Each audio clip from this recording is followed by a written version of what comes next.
The idiocy of Team USA women's basketball. How dare you make this decision? I've been an avid NBA fan for more than 2 decades, and in all that time, I've seen some of the most intense and heated moments in sports, both physical confrontations and verbal battles. I vividly recall Raja Bell's infamous clothesline on Kobe Bryant, LeBron James' outbursts at Mario Chalmers, and Draymond Green's ever-growing list of on-court altercations. But none of these compare to the trials Caitlin Clark has faced in her brief but already tumultuous professional career. From enduring open mockery from other WNBA players to being physically assaulted by her peers and having her basketball abilities ruthlessly slandered, Caitlin Clark has been through it all. Who plays the style that how Caitlin What is her plays? style? Just threes? Wow. It's not just threes. What is her style? Who could forget the snide remarks thrown her way? What style does she play? Just threes? As if her contributions to the game could be so easily dismissed. Yet, just when it seemed things couldn't get any worse for Caitlin, the WNBA managed to stoop to a new low. If you haven't heard yet, they recently made one of the most egregious decisions in the history of professional sports by excluding Caitlin Clark from the Team USA roster. This decision was so mind-bogglingly stupid that I had to check twice to make sure I heard it correctly. In today's discussion, I will take you through exactly why this decision was not only flawed but exposes the glaring deficiencies and deep-seated pettiness within the hierarchy of women's basketball. You simply don't pass on Caitlin Clark. To do so is an act of sheer stupidity, one that has now been etched into the annals of sports infamy. When I talk about Caitlin Clark exposing USA basketball, I'm not just referring to her on-court dominance, I'm talking about the way she has laid bare the incompetence and animosity harbored by certain key figures within the organization. Chief among them are Cheryl Reeve, the head coach of both the Minnesota Lynx and the women's national basketball team, and Jennifer Rizzotti, the president of the Connecticut Sun and the chair of the women's national team committee. Let's not forget Diana Taurasi, often hailed as the GOAT of the WNBA, who has also played a significant role in this drama. These 3 individuals wield considerable influence over team selections for USA basketball, and it seems they have an unusual grudge against Caitlin Clark. For instance, before the 2024 season even began, the WNBA's social media team shared a post highlighting Caitlin Clark's Indiana Fever facing Dallas in a preseason game. Cheryl Reeve, apparently unable to hide her disdain, responded dismissively, saying, "Also in action tonight, blah blah blah 12 teams, there was more than on player." The jealousy dripping from Reeve's comment was palpable. It was a clear attempt to downplay Caitlin's impact on the league, as if to suggest that the attention she was receiving was undeserved. But Reeve didn't stop there.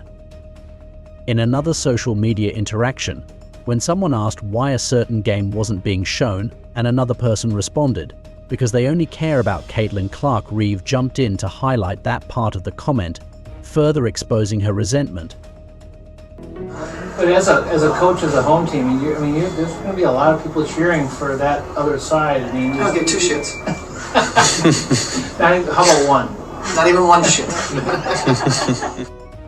Reeve's negativity didn't just manifest online, it spilled over into the real world as well.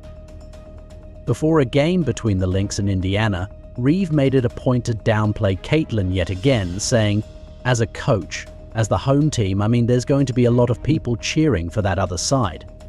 Get 2 shits. How about 1? Not even 1." The message was clear. Reeve didn't just dislike the attention Caitlin was getting, she resented it deeply. Essentially, it was the committee's job to pick the 12 that, based on our selection criteria. And then there's Jennifer Rizzotti, who had the audacity to state that Caitlin was left off Team USA because she didn't meet the selection criteria. What an utterly ludicrous claim, one that crumbles under even the slightest scrutiny. The idea that Caitlin Clark, who has been nothing short of a basketball prodigy, doesn't meet the selection criteria is as absurd as it gets. But let's not forget Diana Taurasi, who made some equally baffling statements. In an interview, Taurasi claimed that even if she had the #1 pick, she wouldn't select Caitlin Clark. I'm taking Paige. Next question, Taurasi's comment was not just dismissive, it was a blatant attempt to undermine Caitlin's legitimacy as a rising star in the sport. Look, SVP, reality is coming. Okay. You know, there's levels to this thing, and that's just life. We all went through it. Of course. And you see it on the NBA side, and you're going to see it on this side, where, you know, you look superhuman playing against 18-year-olds, but you're going to come with some grown women that have been playing professional basketball for a long time. It's worth noting that this video is titled "The Day Caitlin Clark Exposed USA Basketball," but the truth is, there have been multiple days when Caitlin completely exposed the flaws of women's basketball in America. One of the most notable was when Diana Taurasi's remarks set the stage for an eagerly anticipated matchup between her and Caitlin. I dedicated an entire video to this game, so if you haven't seen it yet, I highly recommend checking it out. To summarize, Caitlin utterly dominated Diana in that game, making her eat her words. After the beatdown, Taurasi's tone changed significantly, as if she suddenly realized the gravity of the mistake she had made by underestimating Caitlin. Look, SVP, reality is coming. Okay. You know, there's levels to this thing, and that's just life. We all went through it. Of course. And you see it on the NBA side, and you're going to see it on this side, where, you know, you look superhuman playing against 18-year-olds, but you're going to come with some grown women that have been playing professional basketball for a long time. But the story doesn't end there. About 2 weeks later, the two teams faced each other again. This time, Taurasi conveniently had an excuse not to play due to an injury. It was fortunate for her because had she played, she would have faced even more embarrassment. In this particular game, by halftime, Taurasi's team was trailing by 20 points, and entering the fourth quarter, they were down by 23. Why? Because Caitlin Clark utterly dominated the game, finishing with 20 points and 13 assists. So much for the claim that reality is coming and that Caitlin would be shocked when playing against grown women who have been playing professional basketball for a long time. Caitlin didn't just rise to the occasion, she obliterated it. No, I don't think it was disrespectful to leave Caitlin Clark off the Olympic roster. She is not one of the 12 best professional basketball players in the United States of America right now. Then came the game that truly exposed the WNBA's incompetence. This matchup was against the top team in the West, the Minnesota Lynx, coached by none other than Cheryl Reeve. For someone publicly known to be envious of Caitlin, Reeve understood that this game was more than just a regular matchup. For the first 3 quarters, she managed to keep her team ahead, entering the fourth quarter with a 7-point lead. But then something changed. Whether someone reminded Caitlin of Reeve's comments or whether it was simply the weight of the moment, Caitlin unleashed a performance that can only be described as legendary. From the field to the free throw line to dishing out assists, Caitlin dominated the fourth quarter, nearly outscoring the entire Lynx team by herself. With 10 points in the final period, Caitlin secured the win for her team and handed Cheryl Reeve a humiliating defeat. This loss made everyone who had defended the decision to leave Caitlin off the women's Olympic team look utterly foolish. The entire argument for leaving Caitlin off the team was that she wasn't good enough, but that argument doesn't hold water when you look at the facts. Caitlin Clark didn't just outplay Team USA, she led her WNBA team to crush them.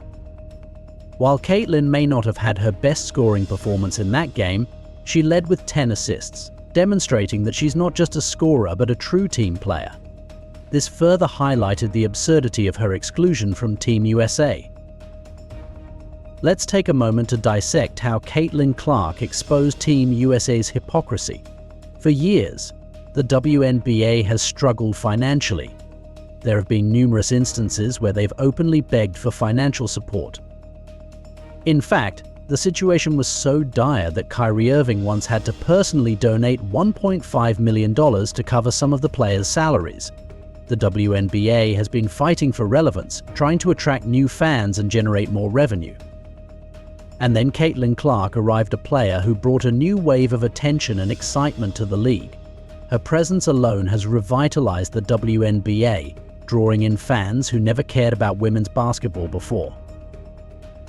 But instead of embracing this opportunity, the WNBA and USA Basketball reverted to the same outdated thinking that has kept them stagnant for years.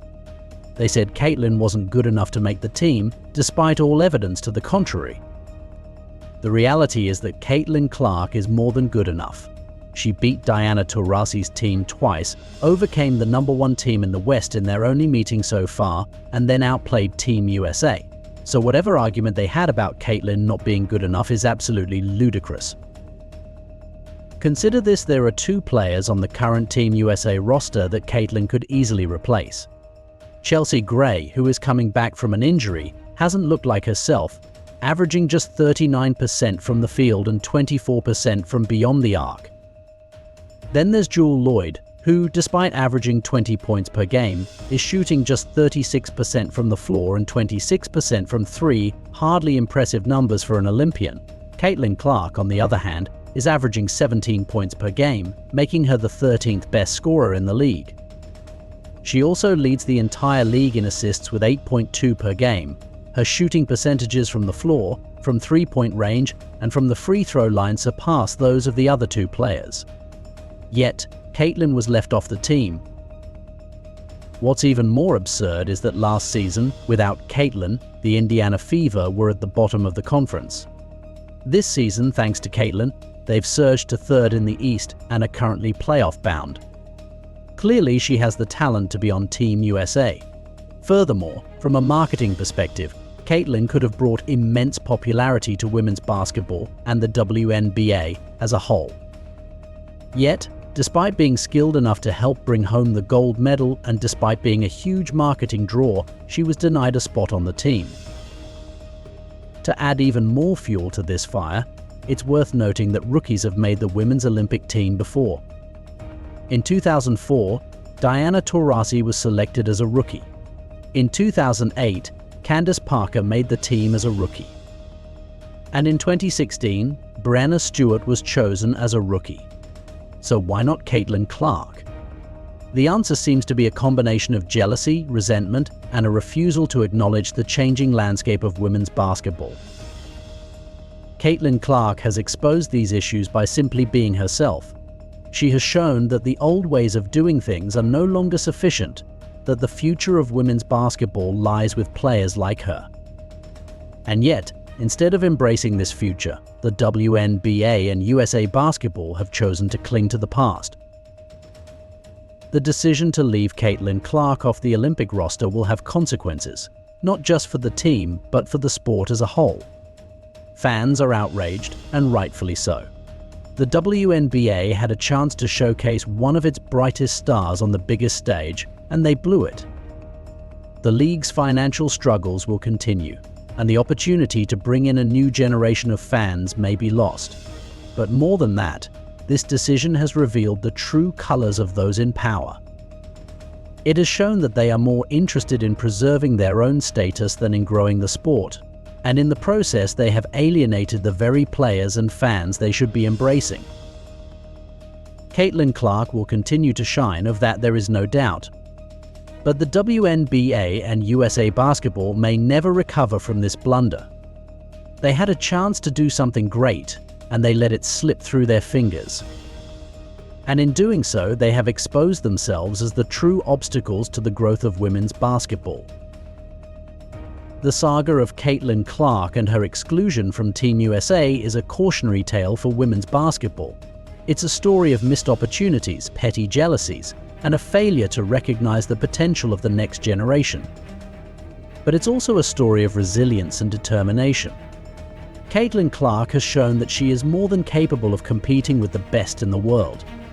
She has proven that she belongs on the biggest stage. And while USA Basketball may have missed the boat, the fans haven't. They see what Clark brings to the table, and they know that she is the future of the sport. The question now is whether the powers that be will wake up and realize what they have in Caitlin Clark before it's too late. The clock is ticking, and the world is watching. The next chapter in this saga will be crucial, not just for Clark, but for the entire sport of women's basketball. Will they continue to resist change, or will they finally embrace the future? Only time will tell, But one thing is certain, Caitlin Clark isn't going anywhere. And as long as she's on the court, the world will be watching.